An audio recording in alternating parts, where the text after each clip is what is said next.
Gracias, Jesús. En mi vida ha sido tan bien. Hermanos, buenas noches. Nos encontramos reunidos para continuar con el estudio de la Palabra de Dios y en esta oportunidad vamos a iniciar el estudio de un nuevo libro como es el libro de Esther. Pero antes de empezar quiero invitarlos a que inclinemos nuestros rostros para presentar una oración a nuestro Señor Dios Padre Todopoderoso. Inclinemos nuestros rostros. Señor, te damos gracias por esta noche. Te damos gracias, Señor, porque tú siempre eres quien nos guía, nos da la sabiduría y el entendimiento. Te pedimos que en esta oportunidad, Señor, seas tú conduciéndonos con tu Espíritu Santo a través de este recorrido, de este nuevo libro que estamos empezando esta noche, Señor. Te lo pedimos en el precioso y maravilloso nombre de nuestro Señor Jesucristo. Amén, amén y amén. Hermanos, amigos, buenas noches. Una vez más de regreso, de retorno. Recuerden que la última clase que tuvimos fue el libro de Nehemías y el día de hoy vamos a iniciar los capítulos 1, 2 y 3 del libro de Esther. Pero antes de iniciar esto quiero que tomen en cuenta que estos tres libros de Esdras, Nehemías y Esther en realidad se desenvuelven, diríamos, dentro de una misma historia, dentro de un mismo panorama que es el retorno del pueblo después del cautiverio de 70 años, del pueblo de Israel, después de los 70 años de cautiverio, y la reconstrucción de los muros, de lo que es el templo, de lo que es la ciudad de Israel, de Jerusalén. Entonces tenemos aquí una historia en el centro exactamente. Esther está entre Esdras y Nehemías. Ahí se encuentra el panorama histórico de este libro que está escrito acá. Ahora, el libro de Esther tiene varias características. El primero es que en este libro, si bien es cierto, no se menciona a Dios en ningún momento, nosotros vemos cómo Dios no tiene necesidad de decir aquí se me menciona o no se me menciona, porque el desempeño, las cosas que suceden a través de la historia que vamos a ir relatando, nos vamos a dar cuenta que todo tuvo un manejo exclusivo de Dios, que no hay nada que Dios haya dejado suelto. Y sin importar si en la descripción de la historia que se haya mencionado directamente la palabra de Jehová o Dios, ¿no? Y lo vamos a ver ahora que empecemos este detalle. La geografía básicamente es la misma porque estamos hablando del Imperio Persa, pero en particular hoy nos vamos a centrar y nos vamos a quedar en lo que es la ciudad de Susa.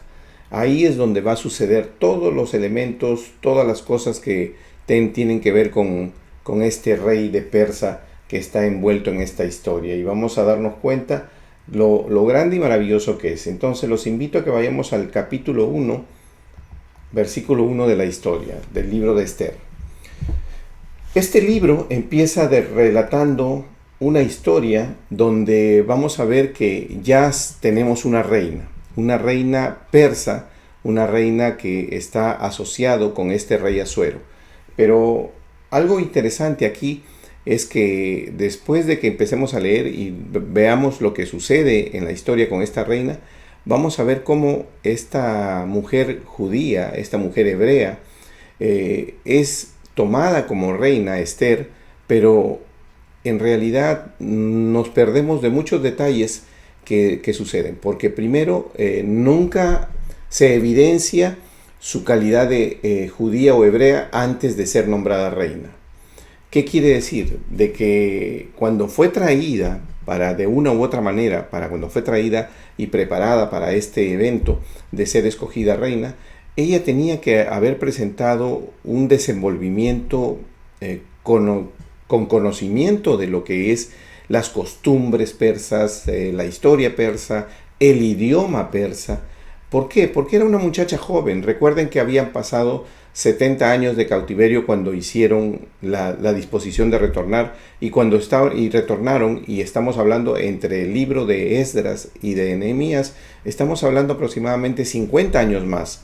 Entonces estamos hablando más o menos de 120 años promedio que han sucedido entre la salida del pueblo, después de 70 años de la salida del pueblo, y la elección como reina de Israel después del cautiverio. Entonces tenemos que la generación que está presente, la generación que está desenvolviéndose en estos momentos, es una generación nueva básicamente, es una generación que ya ha nacido en Persa, ¿no?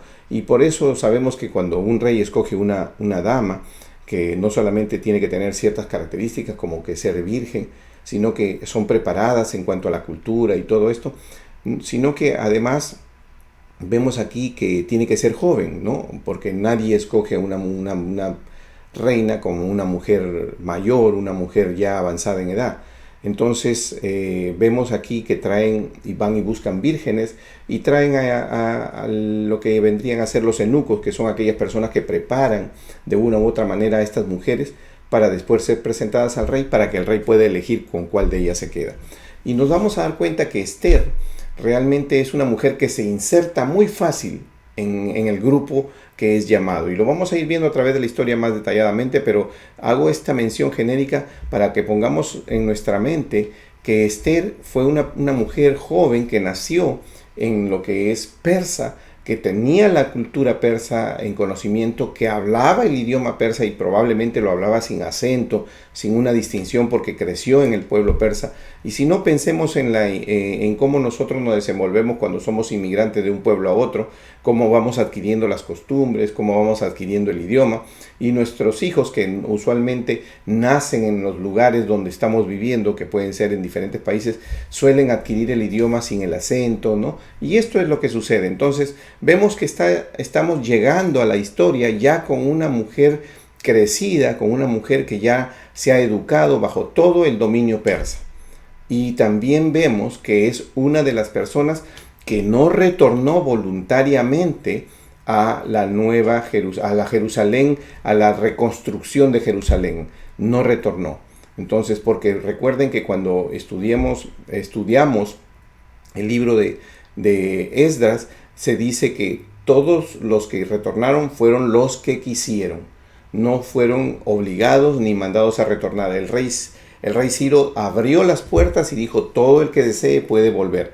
Pero en este caso vimos que solamente volvieron un grupo. En el primer grupo volvieron un grupo como de 50,000 personas aproximadamente. Entonces nos damos cuenta que la historia está envuelta con personas que se quedaron a vivir en los lugares donde pasaron prácticamente todo el tiempo sus antepasados de lo que vendría a ser el cautiverio de los 70 años. Entonces, hablando del cautiverio de 70 años, más los 50 años promedio que han pasado de Esdras, estamos hablando ya de unos casi 120 años.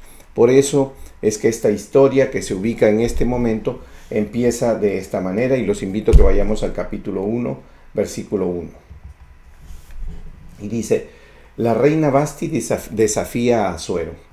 Aconteció en los días de Asuero, el Asuero que reinó desde la India hasta Etiopía, sobre 127 provincias. Primero nos presenta la magnitud, la grandeza de este reino, ¿no? Y nos detalla qué tan grande es. Que en aquellos días, cuando fue afirmado el rey Asuero sobre el trono de su reino, el cual estaba en Susa, capital del reino, en el tercer año de su reinado hizo banquete a todos sus príncipes y cortesanos. O sea, hizo una fiesta, teniendo delante de él a los más poderosos de Persia y de Media, gobernadores y príncipes de provincias, para mostrar él las riquezas de la gloria de su reino, el brillo de la magnificencia de su poder por muchos días, 180 días. Esto fue una gran fiesta, ¿no? Estamos hablando de 6 meses de fiesta prácticamente. Dice: y cumplidos estos días hizo el rey otro banquete por 7 días en el patio del huerto del palacio real a todo el pueblo que había en Susa, capital del reino, desde el mayor hasta el menor. O sea, cuando terminó la fiesta de 6 meses, que solamente estaba dirigido a los jefes de las provincias, de estas 127 provincias, dio una semana más donde ya abrió la fiesta para todos, dice, ¿no? Desde el mayor hasta el menor, o sea, para todo el pueblo, para que todos participen, por una semana. Versículo 6 dice: el pabellón era de blanco, verde y azul, tendido sobre cuerdas de lino y púrpura en anillos de plata y columnas de mármol, reclinatorios de oro y de plata, sobre losado de pórfido y de mármol, y de alabastro y de jacinto. y daban a beber en vasos de oro y vasos diferentes unos de otros, y mucho vino real, de acuerdo con la generosidad del rey. ¿Qué significa esto? Esto significa una exhibición del gran poder y de la grande economía que tenía este imperio persa. O en ese entonces, como vemos aquí, medo-persa, ¿no? Que se habían unido. Versículo 8. Y la bebida era según esta ley, que nadie fuese obligado a beber, porque así lo había mandado el rey a todos los mayordomos de su casa, y que se hiciese según la voluntad de cada uno. En otras palabras, estamos hablando, hubo 6 meses de fiesta para solamente los principales, los jefes, los que dirigían las 127 provincias.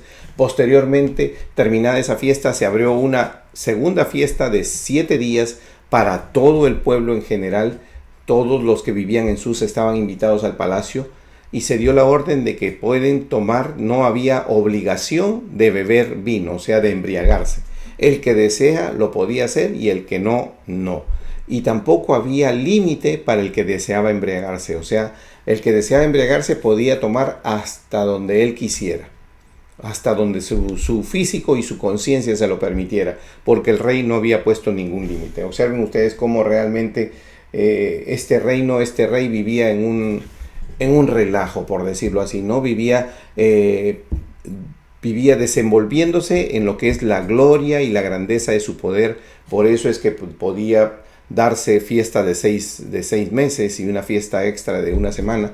¿Para qué? Para poder tener también agradado y contento a todos los grupos de personas que de una u otra manera estaban alrededor de él. Seguimos. Dice versículo 9. Asimismo, la reina Vasti hizo banquete para las mujeres en la casa real del rey Asuero. Al mismo tiempo que el rey estaba haciendo su fiesta, la reina Vasti, que era su reina de él, la reina que lo acompañaba a él, en ese momento ella también estaba haciendo una fiesta con mujeres. Entonces, vemos aquí que a partir de este momento, ya la historia comienza a tomar otro matiz. Dice, el 7º día, estando el corazón del rey alegre del vino, o sea, había dado 7 días de fiesta, o sea, en el último día de la fiesta que le había abierto a todo el pueblo, el rey alegre del vino, o sea, el rey ya ebrio, en otras palabras, mandó a Mehumán, Bigsa, Jarbona, Bicta, Abacta, Setar y Carcas, 7 eunucos que servían delante del rey Asuero, que trajesen a la reina Vasti a la presencia del rey con la corona regia, para mostrar a los pueblos y a los príncipes su belleza, porque era hermosa. Mas la reina Vasti no quiso comparecer a la orden del rey enviada por medio de los eunucos, y el rey se enojó mucho y se encendió en ira. ¿Qué es lo que quiere acá decir? Lo que sucede aquí, recuerden que hemos visto cómo el imperio persa tiene una modalidad de trabajo.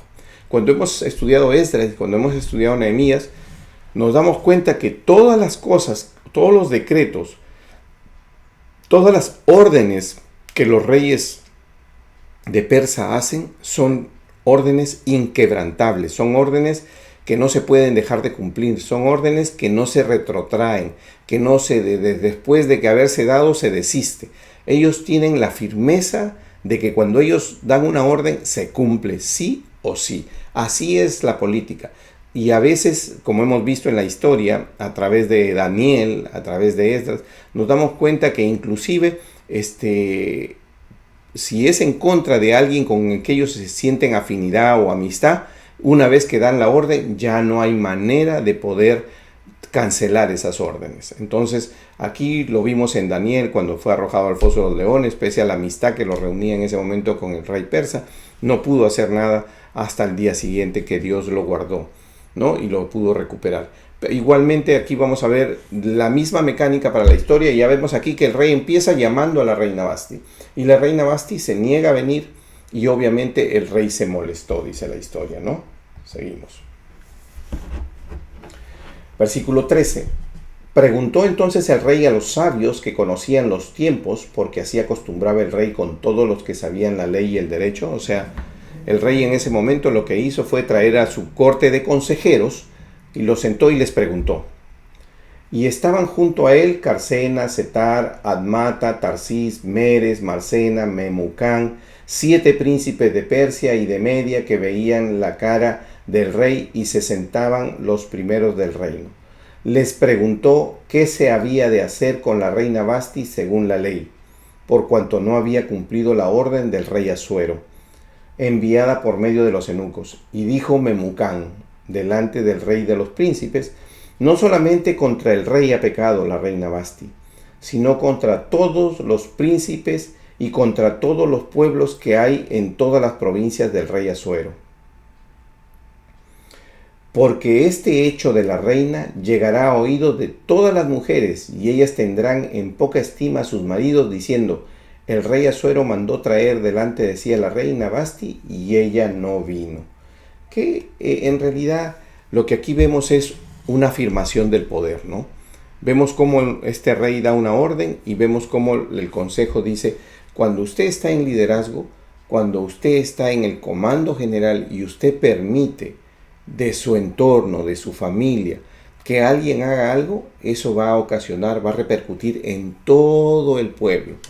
Y observen que esto es algo que se produce en cualquier estrato. No importa si eres parte del pueblo, parte de una nobleza, si estás en la iglesia, si estás en tu casa y eres el padre y tienes varios hijos, o ¿por qué? O estás en una oficina y tienes empleados y tú le permites públicamente, estás dando una orden y alguien te desafía, o sea, alguien desobedece tu orden, no de manera malcriada o desafiante, porque aquí no vemos la actitud de ella, simplemente ella se negó a venir, pero simplemente no cumples la orden y tú dejas pasar eso, ya sea porque es tu esposa, porque es tu hijo. Entonces lo que va a ocasionar es que vas a transmitir un mensaje como líder hacia todas las personas que te están mirando, y eso es correcto. El principio que se aplica para determinar la manera en que va a ser visto el líder es correcto, porque es un principio que se va a cumplir en cualquiera sea de los medios que tú lo apliques. Tú como líder eres el ejemplo de todas las cosas que van a suceder en la vida cristiana. En la vida cristiana eres el ejemplo, porque si tú como líder no cumples lo que dices, o no haces, que no eres el ejemplo de la obediencia para Dios, ¿cómo puedes entonces después estar ante las personas que tú estás en ese momento instruyendo, guiando, como pastor, como líder? ¿Cómo quedarías tú con tu testimonio personal si tú no eres un cumplidor de la obediencia de Dios? Entonces todos dirían, si él no cumple y él está en liderazgo, parecería que estás diciendo, así funcionan también las cosas de Dios, y eso no es correcto. La manera en que uno debe ser es siempre debe cumplir con todos los actos y no debe de dejar de cumplir. Recuerden que una analogía de esta historia de un rey que no hizo nada y quedó mal ante su pueblo, ante su familia, es el rey David. El rey David tenía la condición de rey y tenía la condición de padre para su familia. Entonces vemos cómo sus hijos de ellos cometieron varias cosas, ¿no? Como la violación de su hija, el asesinato del hijo mayor, y él ni como rey ni como padre actuó nunca, ¿no?, en razón de la disciplina, lo que nos demostró que fue como padre y como rey en ese momento, en esa circunstancia, no hizo lo correcto, no hizo lo que debió hacer, no hizo lo que Dios mandaba hacer, se equivocó, pecó, ¿no? ¿Por qué? Porque dejó de hacer lo que le correspondía hacer conforme a su voluntad, a lo que le correspondía hacer de acuerdo a su cargo y a su presentación que tenía como líder ante el pueblo. Entonces, de la misma manera vemos aquí cómo este rey de Persia no permite que en realidad vaya a suceder esto. Por eso es que llama la consulta a sus ancianos, por decirlo así, a su corte de mayor envergadura, de cercanía, y le hace la consulta conforme a la ley, ¿no? Le está pidiendo, díganme conforme al derecho. Entonces dirán esto las señoras de Persia y de Media, que oigan el hecho de la reina a todos los príncipes del rey y habrá mucho menosprecio y enojo. O sea, como que vas a ocasionar que las mujeres se rebelen en sus casas. Y recuerden que en ese tiempo había un dominio mayor, que la mujer estaba muy sujeta al hombre hasta casi el punto de ser ya apartada de muchos derechos. ¿Por qué? Porque era la costumbre de ese momento. No tenía ningún derecho prácticamente. Sin embargo, dice acá, si le parece bien al rey, salga un decreto real de vuestra majestad y se escriba entre las leyes de Persia y de Media, para que no sea quebrantado, que Vasti no venga más delante del rey Asuero, y el rey haga reina a otra que sea mejor que ella. En otras palabras, le impone un castigo, ¿no? Y la remueve del reinado, la quita, le quita la corona de reina y le dice ¿para qué? Para que sea ejemplo de que si una persona no obedece al rey, no, más aún si es de su familia y no obedece al rey, sin importar si es de su familia, perderá sus derechos que le corresponden. ¿Por qué? Porque a la hora de la imposición de la disciplina no se exime ni se exonera a mi hermano, a mi amigo, a mi esposo, a mi vecino o alguien con quien tengo afinidad. No se exonera por esa relación de amistad, porque uno debe realmente cumplir con las disposiciones conforme están escritas. Y esa es la idea de la que está queriendo presentar, ¿no?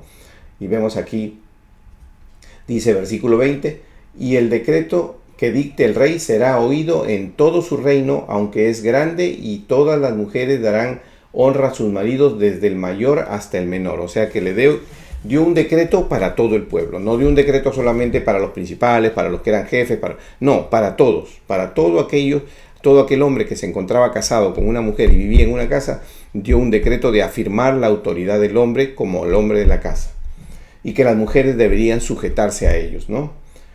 21. Agradó esta palabra a los ojos del rey y de los príncipes, e hizo el rey conforme al dicho de Memucán, pues envió cartas a todas las provincias del rey, a cada provincia conforme a su escritura, y a cada pueblo conforme a su lenguaje, diciendo que todo hombre afirmase su autoridad en su casa y que publicase esto en la lengua de su pueblo.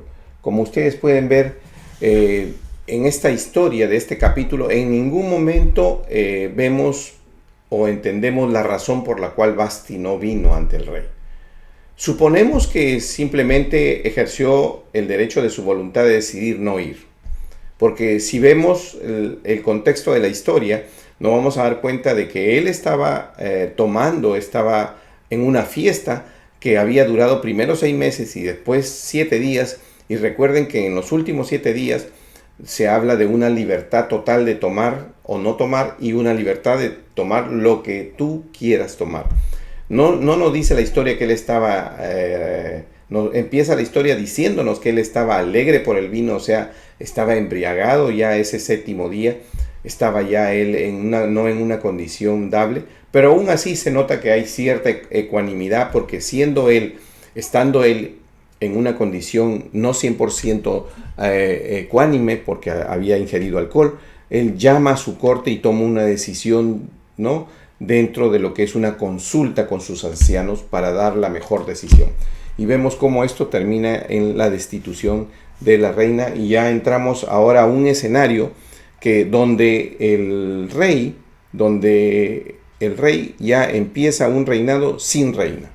No significa sin mujeres, no significa que era la única mujer que hubiera estado en el palacio, porque los reyes de ese entonces tenían a veces una o más esposas, una que era reina, las otras no, y las otras las llamaban concubinas. O sea, no se trata de una historia donde un rey no tiene otras mujeres, ¿no?, como mujeres, sino que tiene otras mujeres, pero no tiene una reina, una elegida para que lo acompañe a él, como esposa, como reina, una privilegiada. Entonces vemos y entramos ahora ya al capítulo 2 de esta historia y nos damos cuenta con qué panorama. Pasadas estas cosas, dice, sosegada ya la ira del rey Asuero, o sea, ya terminada la fiesta, pasado todo el tiempo en el que se habían embriagado y pasó todo esto, se acordó de Vasti y de lo que había hecho, y de la sentencia contra ella. Y dijeron los criados del rey, sus cortesanos, busque para el rey jóvenes vírgenes de buen parecer, ¿no? Entonces ya estamos hablando jóvenes vírgenes. Le recomiendan que busque una nueva reina y que entre ellas llame a jóvenes vírgenes. Y dijeron los criados del rey, sus cortesanos, busquen al rey jóvenes vírgenes de buen parecer, y ponga el rey personas en todas las provincias de su reino que lleven a todas las jóvenes vírgenes de buen parecer a Susa, su residencia, dice, residencia real, a la casa de las mujeres, al cuidado de Ejaí, eunuco del rey, guarda de las mujeres, y que les den sus atavíos, y la doncella que agrade a los ojos del rey reine en lugar de Vasti. Esto agradó a los ojos del rey y lo hizo así. O sea, ¿qué es lo que estamos hablando aquí? Estamos hablando de que al momento de la ausencia de una reina, su corte, sus hombres más allegados a él, le recomiendan que busque una nueva mujer, una mujer joven, virgen, ¿no? Hermosa, que la busquen y la traigan para que él elija como reina, ¿no? Como la nueva reina. Y así mismo él manda a publicar, dice, ¿no?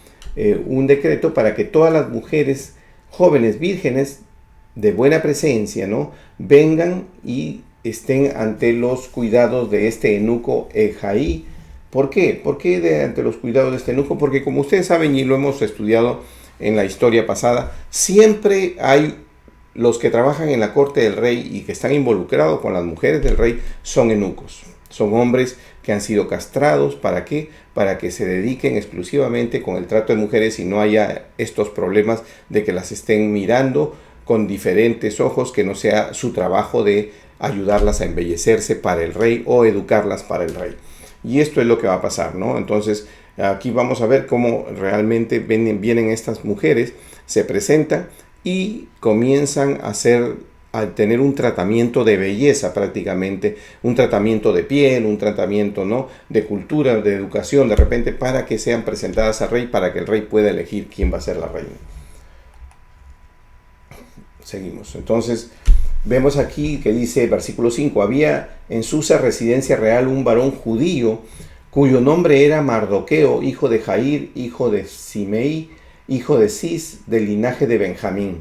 Tenemos aquí a Mardoqueo, un benjamita, el cual había sido transportado de Jerusalén con los cautivos que fueron llevados con Jeconías, rey de Judá, a quien hizo transportar Nabucodonosor, rey de Babilonia. Y había criado a Hadasa. Hadasa es el nombre judío, el nombre hebreo de lo que es Esther, es decir, Esther, hija de su tío, porque era huérfana y la joven era de hermosa figura y de buen parecer. Cuando su padre y su madre murieron, Mardoqueo la adoptó como hija suya. Entonces vemos aquí cómo realmente Mardoqueo, que era, por la manera en que presenta la historia, era mayor que ella, no la educa como su hija, pero no era realmente la hija, sino era la hija de su tío, o sea, era su prima, ¿no? Era su prima. Entonces, como era la hija de su tío, era una prima de él, entonces pero como la diferencia de edad hace que él la críe como su padre. Y dice, sucedió pues que cuando se divulgó el mandamiento y el decreto del rey, había reunido muchas doncellas en Susa, residencia real a cargo de Ejaí, Esther también fue llevada a la casa del rey al cuidado de Ejaí, guarda de las mujeres. Aquí lo que nosotros vemos es que durante el desarrollo de esta historia nada está siendo forzado. La reina Esther se quedó a vivir en Persia voluntariamente. Obviamente debe haber dependido de Mardoqueo, ¿no? Que es el que se quedó a vivir ahí en ese momento. Entonces, como Mardoqueo se quedó a vivir en ese momento, entonces en ese momento él ya voluntariamente se adapta a las circunstancias de vivir en el reino persa, porque él decide, Mardoqueo es uno de los que decidió no volver voluntariamente a Jerusalén. Y ahora está invitando a su prima, a su hija, a la que la crió como hija, a Esther, la está invitando a que se presente a este llamado del rey para que la elija una nueva reina. Ahora, y como inicié la clase, Esther en este momento no tiene una evidencia, ¿no? Al parecer ni física, ni de acento, ni de lenguaje sobre manifestar su condición de mujer hebrea.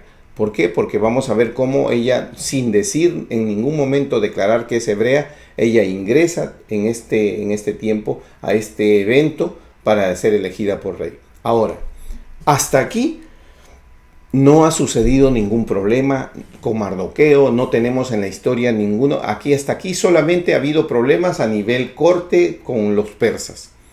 Y vemos cómo realmente, sin haberse mencionado Dios comienza a trabajar en favor del pueblo de Israel, en favor de este pueblo de Judá. ¿Por qué? Porque la elección de ella, la motivación de Mardoqueo, la elección de ella, nos va a ir mostrando a nosotros que realmente cómo se van desarrollando las cosas. Y vamos a ver aquí, por ejemplo, y tenemos aquí a Mardoqueo, que se le hace mención de lo que vendría a ser el que es del pueblo de Benjamín, ¿no? Entonces, este Mardoqueo que está del pueblo de Benjamín, lo vemos aquí presentando a su hija prácticamente, su hija a la quien adoptó como hija, su hija, para que participe en este concurso. Y vamos a ver cómo se desarrolla la historia y nos vamos a dar cuenta que realmente dice...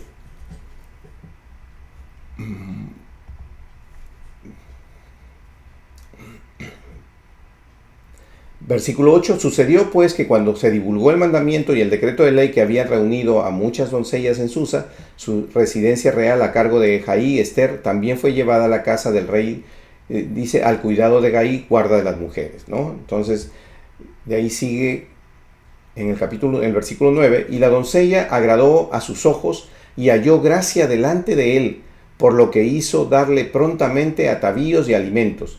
Y le dio también 7 doncellas especiales de la casa del rey, y la llevó con sus doncellas a lo mejor de la casa de las mujeres. Esther no declaró cuál era su pueblo ni su parentela, porque Mardoqueo le había mandado que no lo declarase. Obviamente no se iba a elegir una reina persa si se hubiera sabido de que ella era del pueblo judío. No era la intención, ¿no? Entonces, por eso le pide que no lo declare. Y obviamente estamos hablando de una persona que hablaba el idioma sin ningún acento y que se conocía todas las costumbres, porque ya hemos dicho, había nacido durante el cautiverio, toda su crianza había sido en el reinado de Persa, en la ciudad de Susa. Y dice, y cada día Mardoqueo se paseaba delante del patio de la casa de las mujeres para saber cómo le iba a Esther y cómo la trataban. O sea, la dejó... Esther es dejada en lo que es la casa de los eunucos y es comenzada a tratar con tratamientos de belleza, con aceites, haciéndole cosas que vaya para mejorar su piel y su presencia, y también le nombran a ella 7 doncellas para que la acompañen, o sea, le nombran una corte de mujeres también. Y cuando llegaba el tiempo, cada una de las doncellas para venir al rey Asuero, después de haber estado 12 meses conforme a la ley acerca de las mujeres, pues así cumplía el tiempo de sus atavíos. Imagínense ustedes, 1 año recibiendo tratamiento de belleza para suavizar su piel, para mejorar su presencia. Esto es 6 meses con óleo de mirra y 6 meses con perfumes aromáticos y afeites de mujeres, o sea, quitándoles todos los vellos y todas las cosas. Dice, entonces la doncella venía así al rey, y todo lo que ella pedía se le daba, para venir ataviada con ello desde la casa de las mujeres hasta la casa del rey. Ella venía por la tarde, y a la mañana siguiente volvía a la casa segunda de las mujeres al cargo de Saasgaz, eunuco del rey, guarda de las concubinas. No venía más al rey, salvo si el rey la quería y era llamada por nombre. Observen ustedes cómo realmente... después de todo esto, el rey solamente recibía a las doncellas solamente cuando él las llamaba, ¿no? Dice, y no venía nunca al rey, salvo si el rey la requería y era llamada por nombre. O sea, siempre tenían que esperar ser llamadas. No podía, el hecho de ser reina no le daba la condición de poder ir y presentarse ante el rey cada vez que ella deseaba. Dice, y cuando llegó a Esther, hija de Abihail, tío de Mardoqueo, quien le había tomado por hija, el tiempo de venir al rey, ninguna cosa procuró sino lo que le dijo Hegai, eunuco del rey, guarda de las mujeres, y ganaba Esther el favor de todos los que la veían. Fue pues Esther llevada al rey Asuero a su casa real en el mes 10, que el mes de Tebet, en el año 7 de su reinado. Y el rey amó a Esther más que a todas las otras mujeres, y halló en ella gracia y benevolencia delante de él más que todas las demás vírgenes. Y puso la corona real en su cabeza y la hizo reina en lugar de Vasti. Aquí nos damos cuenta realmente cómo el Señor exalta, cómo el Señor realmente tiene el control de todo.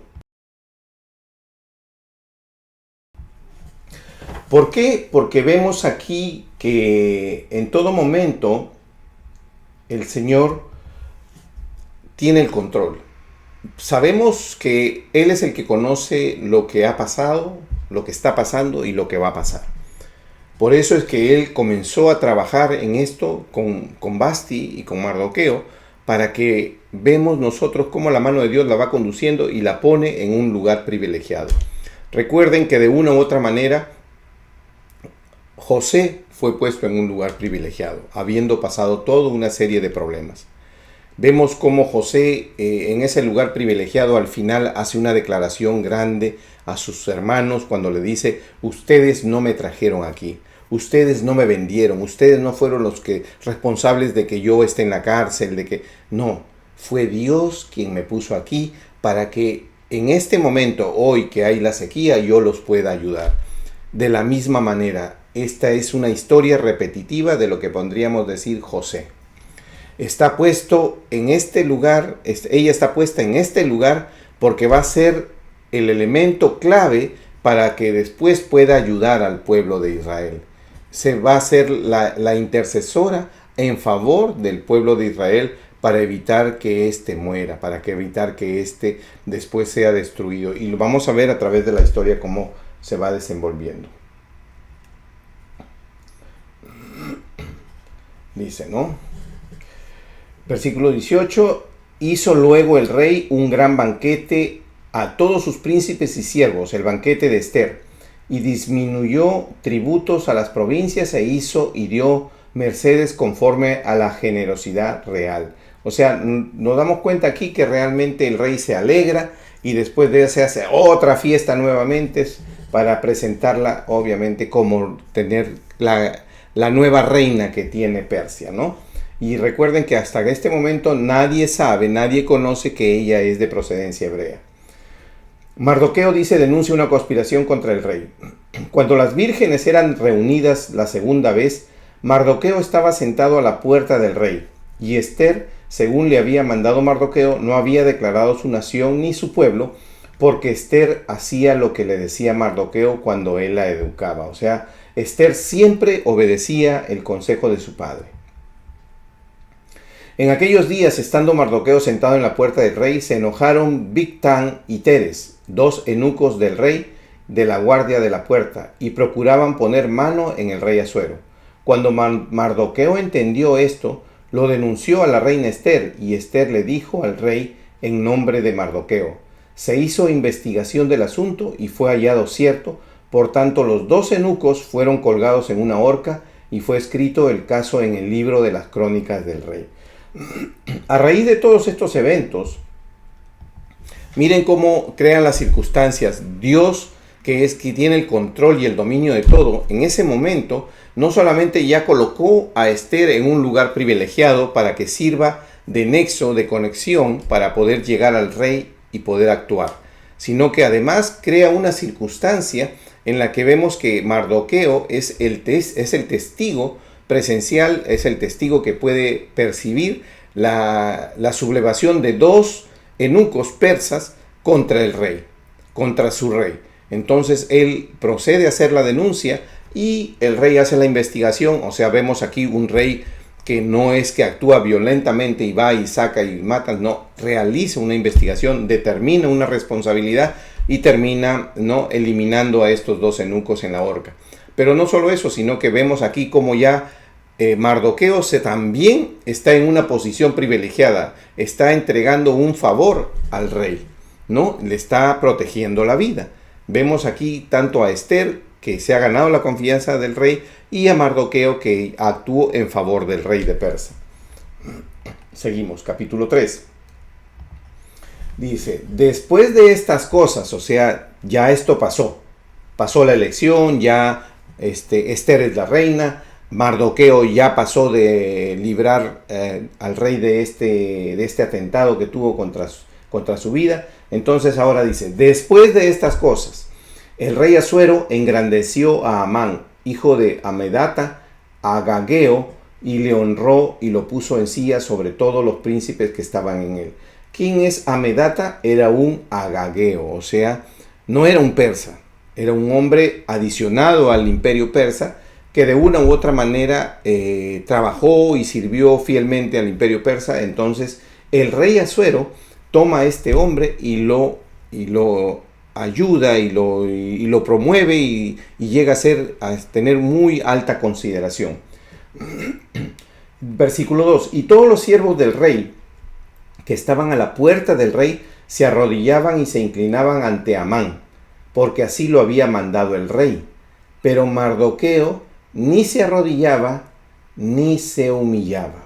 Recuerden que el pueblo de Dios no se inclina ante nadie, solo ante Dios.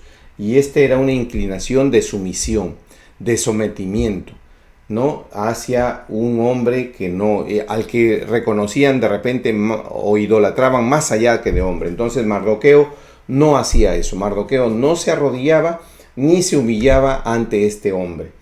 Dice, y los siervos del rey que estaban a la puerta preguntaron a Mardoqueo, ¿por qué traspasas el mandamiento del rey? Aconteció que hablándole cada día de esta manera y no escuchándolos, él lo denunciaron a Amán para ver si Mardoqueo se mantendría firme en su dicho, porque él ya les había declarado que era judío. O sea, como judío no se me está permitido doblar rodilla ante hombres. Eso es lo que les está contestando él. Y vio Amán que Mardoqueo ni se arrodillaba ni se humillaba delante de él y se llenó de ira. Recuerden que el imperio persa, y acá hay que notar esto porque podríamos decir, si Basti no lo obedeció, ¿por qué en este caso a Mardoqueo también se le aceptó esta circunstancia y el rey no actuó en contra de Mardoqueo? Primero, el rey no sabía que esto estaba sucediendo, pero lo que sí hay que notar aquí es que Mardoqueo no estaba dejando de inclinarse caprichosamente. Estaba siguiendo las disposiciones que Dios, el Dios de Israel, les había dado a ellos. ¿Y qué es la característica del imperio persa? La característica del imperio persa es que ellos respetaban las posiciones religiosas de todos los pueblos conquistados. Y lo vemos así, tanto así que Dios usó al rey Ciro para pedirle que promueva que el pueblo de Israel vuelva nuevamente a Judá. ¿Por qué? Porque esa era la política. Por eso es que en los últimos tiempos, en los tiempos proféticos, el ecumenismo está representado por el imperio persa.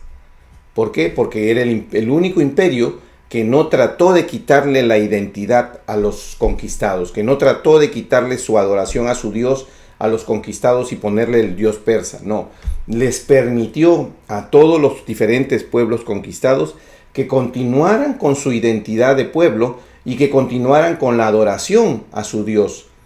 Eso, y entonces hubo pueblos conquistados de diferentes regiones, con diferentes dioses, y se les permitió a todos esos. Entonces, ¿qué es lo que tenemos aquí? Que todas las religiones pueden converger en paz, y eso es el ecumenismo.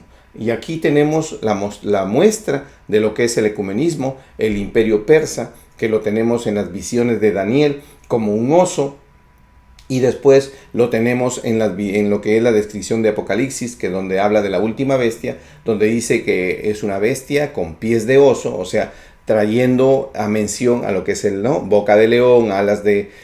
entonces, como el imperio griego. Entonces, vemos aquí cómo realmente es profético y nos sirve a nosotros para identificar cómo la actitud de este imperio persa también es una proyección para nosotros proféticamente para cuando estudiamos Daniel y cuando vemos Apocalipsis, ¿no? Entonces vemos aquí que ellos soportan el ecumenismo para lo que vendría a ser los últimos tiempos.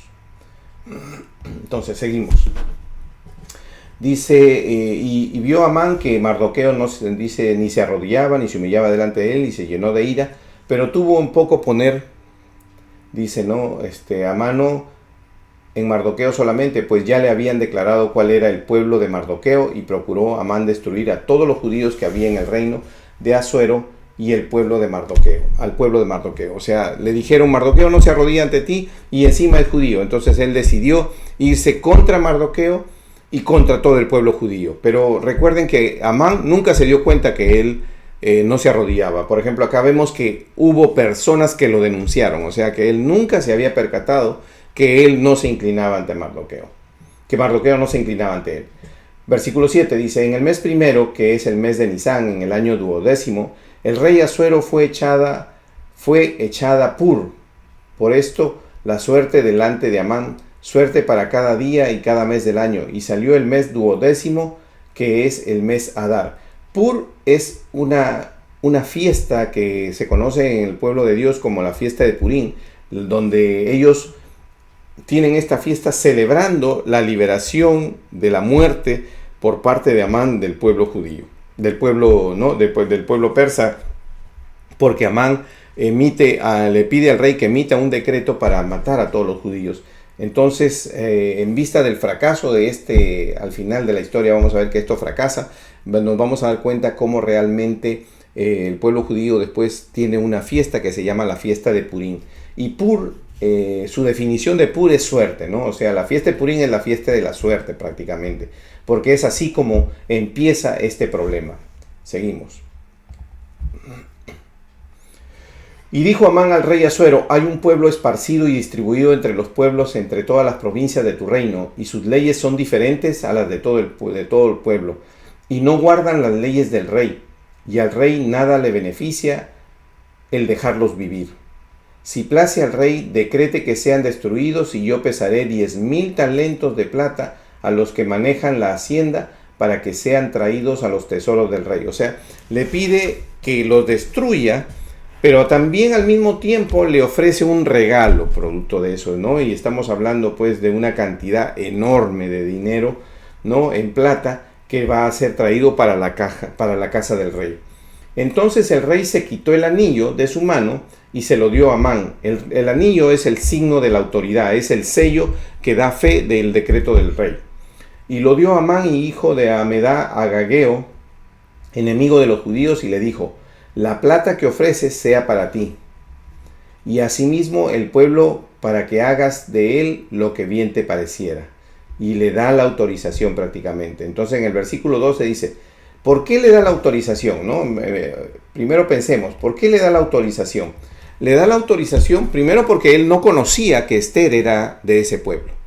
Le está dando la autorización de matar. ¿No? Él no sabía nada con relación a Mardoqueo, no sabía toda la historia que se estaba tejiendo por fuera de la puerta del palacio, ¿no? Él sabía quién era Mardoqueo porque ya lo había advertido y lo había salvado de un atentado en contra de su vida, pero él no sabía la procedencia de Mardoqueo, como no sabía la procedencia de Esther, ¿no? Y vemos cómo en base a eso él da un decreto en base al poco conocimiento que tiene para esto.